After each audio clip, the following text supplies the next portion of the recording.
Doa orang Kristen yang dari lahir itu saya bilang ya, ketika kita hina dia, ejek dia, itu doanya itu mujarab. Jadi termasuk saya ini hasil dari mereka. Saya percaya ketika mereka dianiaya, ketika mereka gereja mereka ditutup, ibadah mereka dipersekusi, mereka berdoa sehingga kita tidak heran ya melihat orang-orang yang murtadin, oh saya ini dulu pembakar gereja, saya ini dulu tukang bom gereja, bertobat kepada Tuhan Yesus. Karena apa? Hasil doa.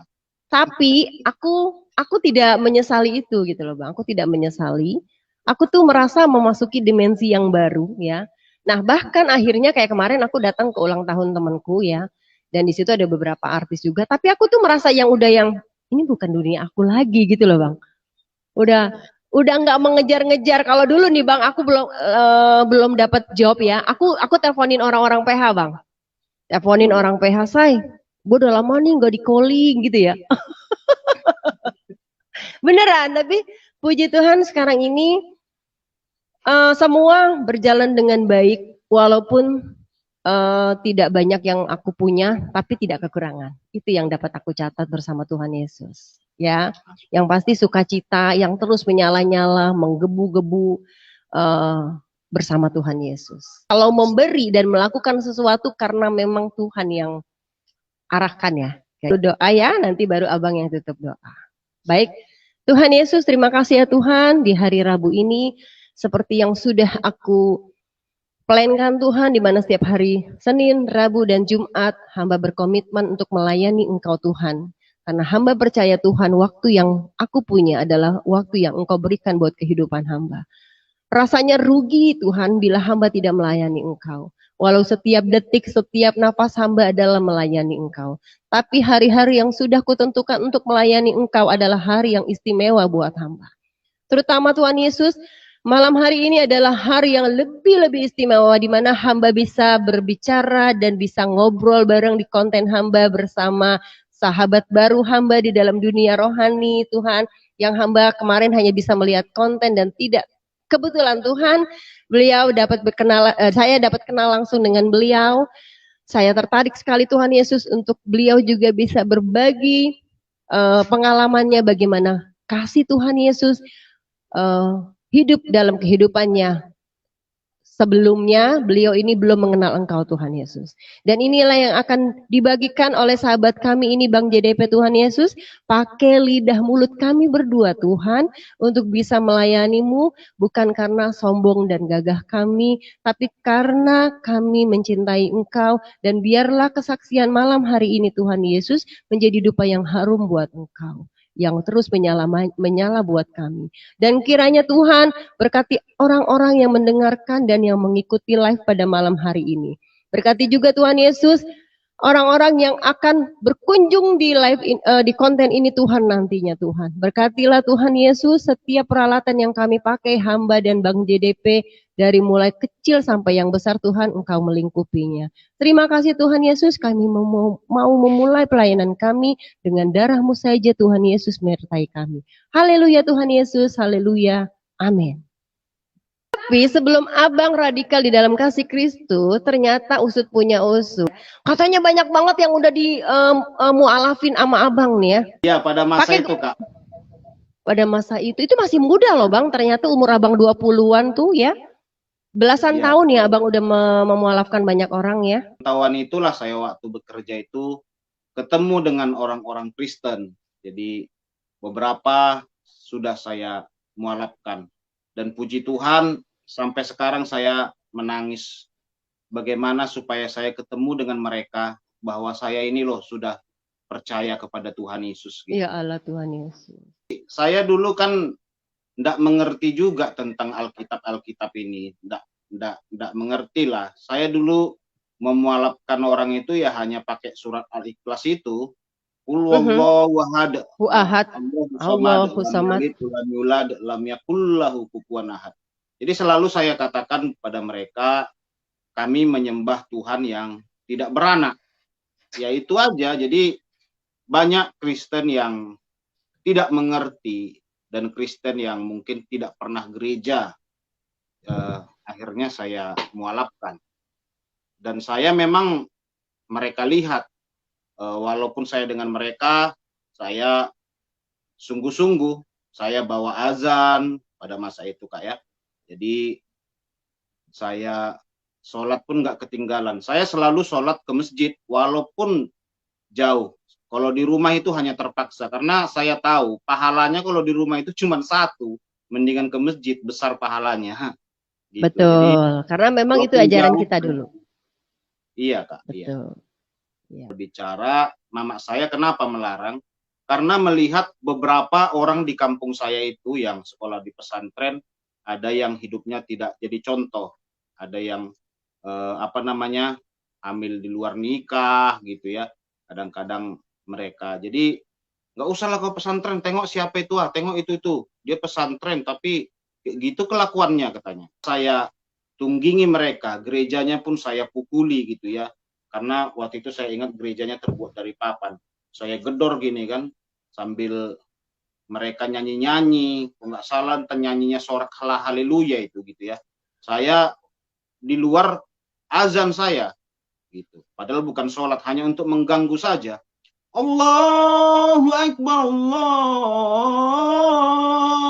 Akbar. Saya sengaja kuat-kuat begitu Kak di depan gereja itu supaya mereka terganggu gitu. Tapi mereka nggak ada yang mengusir saya, mereka diam saja. Ya, gangguin orang-orang Kristen yang ibadah supaya karena pemikiran Abang pada saat itu mereka ini kafir dan salah ibadahnya. Pasti gitu ya Bang ya, karena kita merasa kita Betul. paling benar ya. Kayu api di Eh, neraka.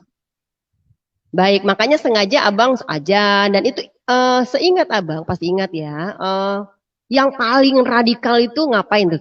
Diapain? Orang-orang gereja itu diapain? Selain Abang gangguin dan Abang gedor-gedor ya gerejanya ya. Itu kayak yang paling radikal. Jadi yang paling radikal menurut saya ketika saya ketemu orang Kristen, masih keluarga saya sih, masih keluarga. Jadi kalau kita orang Batak ini Kak, walaupun kita Muslim dari lahir, tapi ada keluarga kita itu kadang satu dua yang Kristen gitu Kak. Jadi waktu dia datang ke rumah saya ingat waktu itu kami masih tinggal di Kampar gitu ya. Jadi datang Ya. di Kampar, pakai salib dia. Saya suruh copot Aha. gitu, copot salibnya gitu. Mau dia. Jadi Uh-uh. di rumah saya itu dia berdoa. Dia berdoa, saya marahi, saya tegur gitu ya. Bahkan saya paksa untuk bersahadat. Nah, saya paksa, nggak mau dia. Dia tetap berdoa, saya tendang dia. Itulah, itu masih keluarga. Dia masih ingat itu ceritanya. Makanya waktu saya percaya kepada Tuhan Yesus, saya jumpai dia pertama sekali dan saya minta maaf. Apa katanya? Dia tidak marah kok pada masa itu, malah mendoakan saya. Ampunilah saudaraku ini Tuhan, katanya gitu. Dia sudah memukul saya karena saya berdoa, katanya. Padahal saya keluarganya gitu. Karena dia saya suruh bersahadat, asyhadu alla ilaha illallah saudara Muhammad Rasul, saya bilang gitu, nggak mau dia. Iya, Jadi iyalah Bang. Radikal ya. iya, jadi saya bawa lah teman saya waktu itu 3 orang kan. Saya bilang gini, Yuang, mola awak sadatkan uang dulu, aduh keluarga DN situ gitu ya. Itu bahasa daerah saya. Ayolah kita sadatkan dulu, ada keluarga saya Kristen. Kurang ajar pula itu, datang pula dia ke rumah pakai salib, saya bilang gitu. Katanya itu bahasa daerah. Ayolah katanya gitu. Jadi 3 orang dan tidak mempan Kak. Kenapa nggak mempan? Dia baik gitu. Dia nggak membalas gitu. Dia bilang karena kau tidak tahu Tuhan Yesus itu baik gitu. Ya Bapak ampunilah mereka karena mereka tidak tahu apa yang dia perbuat. Itu malah dibilang. Aneh kali nih orang ini, saya pikir. Seharusnya marah kan Kak. Kadang kita Iya, pengen dia marah gitu loh. Tapi dia iya, nggak mau iya. marah gitu. Heran kita. Untuk urusan agama saya salut lihat orang Kristen ini. Kenapa saudaraku? Karena begini, setelah saya masuk Kristen, saya melihat bahwa kekristenan ini sangat dibela oleh Tuhan. Sangat dibela oleh Tuhan. Kalau dulu kan bagaimana kita bisa membela agama kita.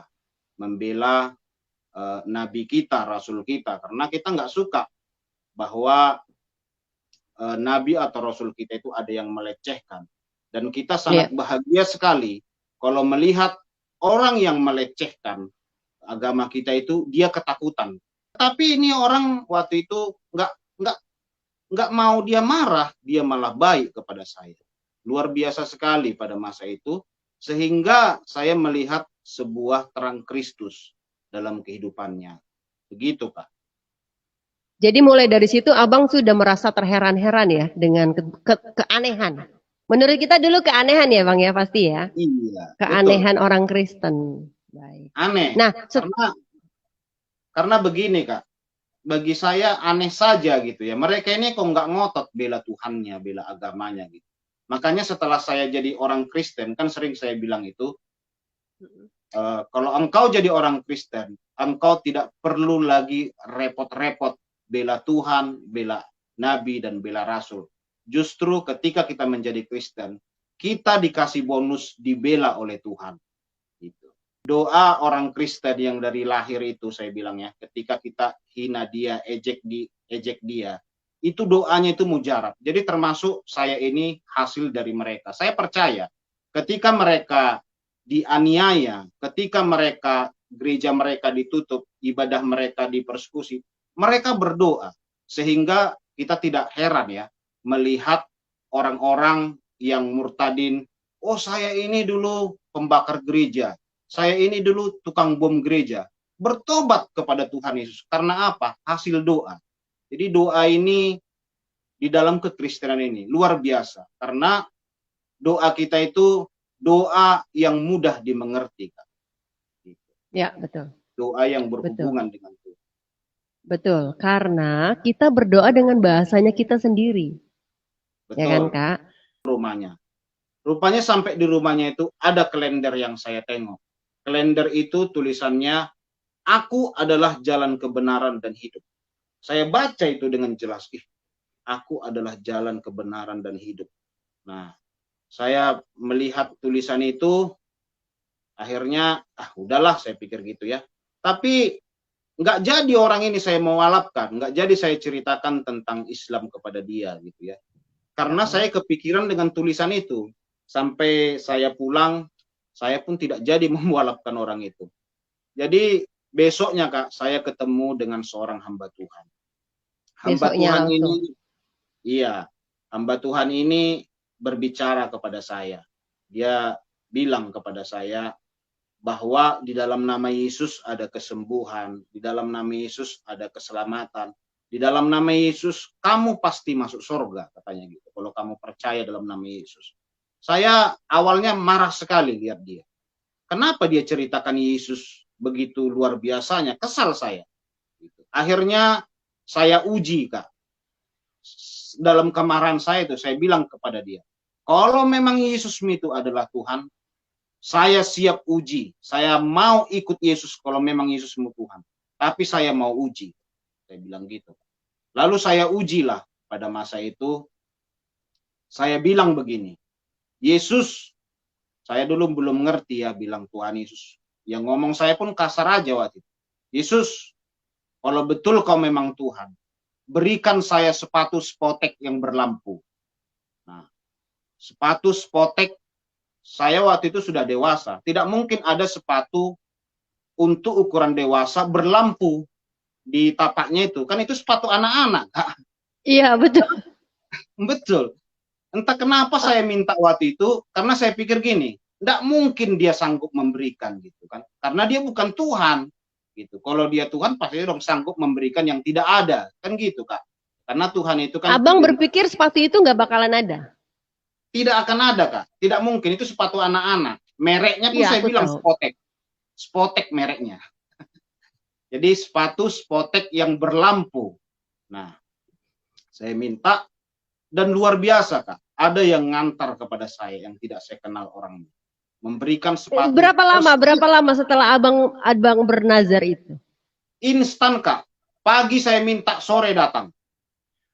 Mohon maaf, tadi abang mintanya sama hamba Tuhan itu atau abang mendatang yang langsung Yesus?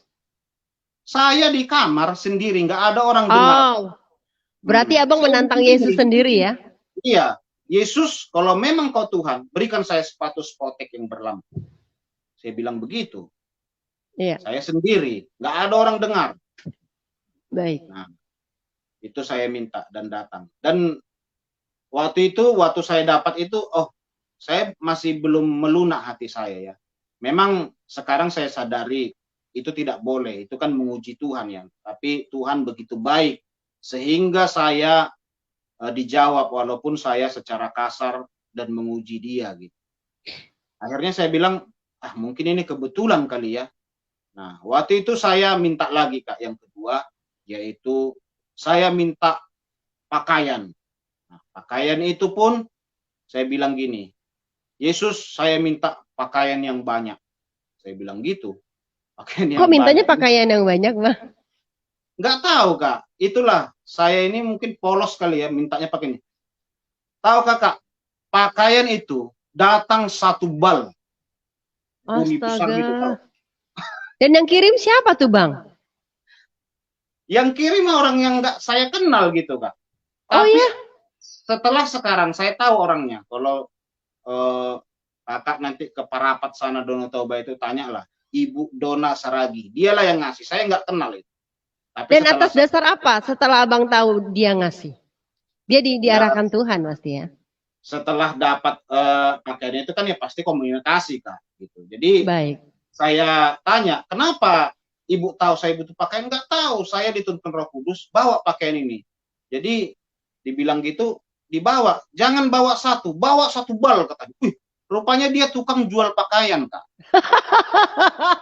Katanya gini, wah tekor dong saya bawa satu bal. Kebetulan dia hamba Tuhan sekali dengan Tuhan, Iya. rajin Kak doanya. Yes, Gitu. yes, Jadi yes, peka. yes. Makanya dia terbawa satu bal katanya. Wow, saya sampai bingung. Situ ada jas, ada celana, pakaian-pakaian luar negeri gitu ya.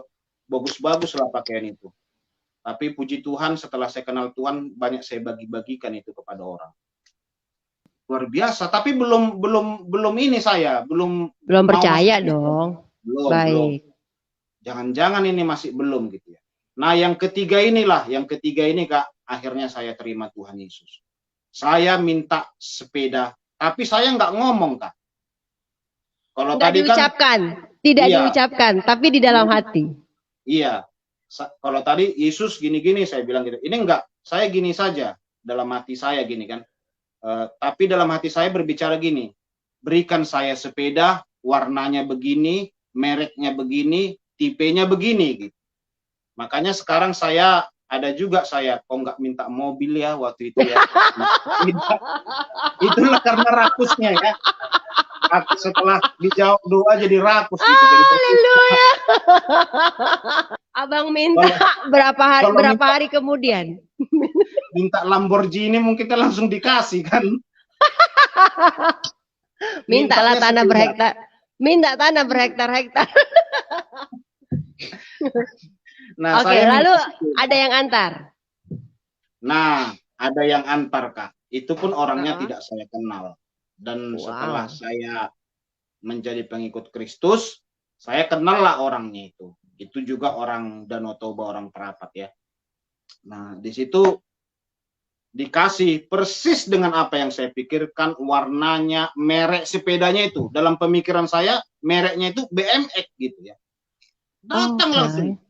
Dengan mereknya yang sama, BMX juga. Saya minta warnanya model trail gitu dalam pemikiran saya. Setangnya pun begitu Kak. Ya Tuhan Yesus. Di situ saya langsung tersungkur di kamar. Saya bilang begini, Yesus memang benarlah kau Tuhan. Saya bilang, saya menangis Kak. Saya ketemu dengan hamba Tuhan. Saya ketemu dengan hamba Tuhan. Saya bilang gini, saya mau jadi orang Kristen. Saya bilang gitu. Saya begitu jahat kepada Tuhan, sudah menguji dia. Rupanya dia jawab, dia begitu baik kepada saya bilang. Saya menangis, saya ketemu dengan hamba Tuhan itu. Dibimbing saya masuk Kristen. Lalu saya bilang kepada hamba Tuhan itu, bagaimana caranya supaya keluarga saya juga bisa diselamatkan. Langsung itu fokus saya waktu itu.